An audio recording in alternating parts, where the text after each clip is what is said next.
ఈరోజు Ainavolu పిఎస్సిలో doctor KM Venkateswara గారు అబ్బాయి గారి ఆధ్వర్యంలో ప్రభుత్వ ఆదేశాల అనుసారంగా ప్రజాపాలన ప్రగతి ప్రణాళిక 99 డేస్ ప్రోగ్రాం భాగంగా ఈరోజు అంటే మనకున్న అన్ని పిఎస్సీలు సుమారుగా 26 పిఎస్సీలు ఉన్నాయి. అన్ని పిఎస్సీలలో కూడా ఒక్కొక్క రోజు ప్రజల కోసం వారి ఆరోగ్యం కోసం అన్ని ఒక ఆరుగురు స్పెషలిస్టులతో ఈ క్యాంపు నిర్వహించబడుతుంది.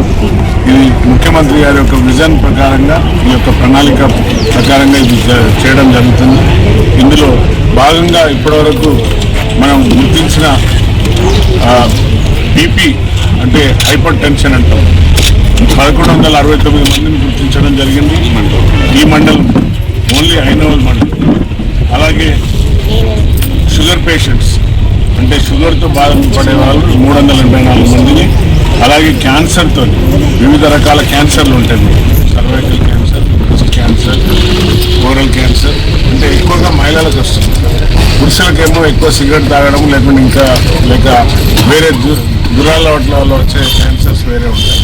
సో మహిళలకు పాపం ఏం తెలియకుండా కూడా ఎక్కువ శాతం క్యాన్సర్తో ఇబ్బంది పడుతున్నారు. కాబట్టి వాటిని దృష్టిలో పెట్టుకొని ప్రజాపాలన వచ్చినప్పటి నుండి ఈ యొక్క సంక్షేమాన్ని దృష్టిలో పెట్టుకొని ప్రజలను దృష్టిలో పెట్టుకొని వారి యొక్క ఆరోగ్య పరిస్థితులను దృష్టిలో పెట్టుకొని కార్యక్రమం ఇప్పటివరకు డెలివరీస్ 286 చేశారు. ఈ మండలంలో టోటల్గా 1,40,61,800 రూపాయలు ప్రభుత్వం పైన భారం ఖర్చు చేసింది. సో ఈ ప్రజాపాలన భాగంగా ఈ యొక్క ప్రజాపాలన ప్రగతి ప్రణాళికల భాగంగా ఈరోజు అందరికీ కూడా మహిళలందరికీ ఎక్స్రేలు, క్యాన్సర్కి సంబంధించిన వివిధ టెస్టులు, ఇంకా మహిళలకు, చిన్నపిల్లలకు, అందరికీ కూడా వృద్ధులకు కూడా ఆరోగ్యమే మహాభాగ్యం అన్నారు పెద్దలు.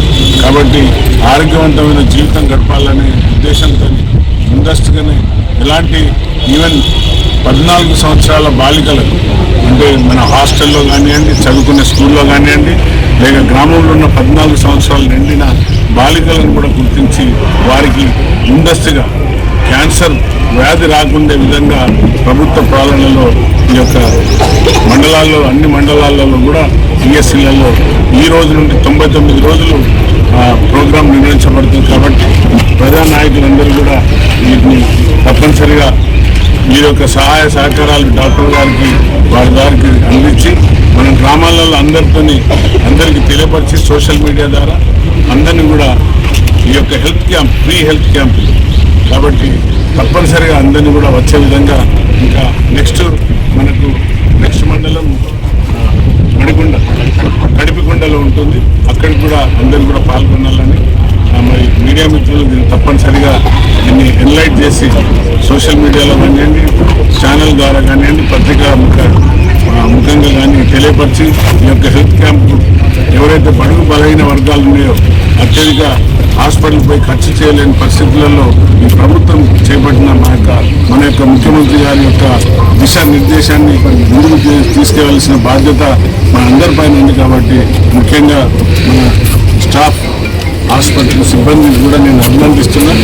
వారి ముందు నుండి ఎంతమందిని గుర్తించి అందరినీ కూడా ఇక్కడ తీసుకొని వచ్చి వారికి ఎక్స్రేలు తర్వాత వివిధ రకాల టెస్టులు చేపించి సహాయపడుతున్న హృదయపూర్వక ధన్యవాదాలు తెలుపుతూ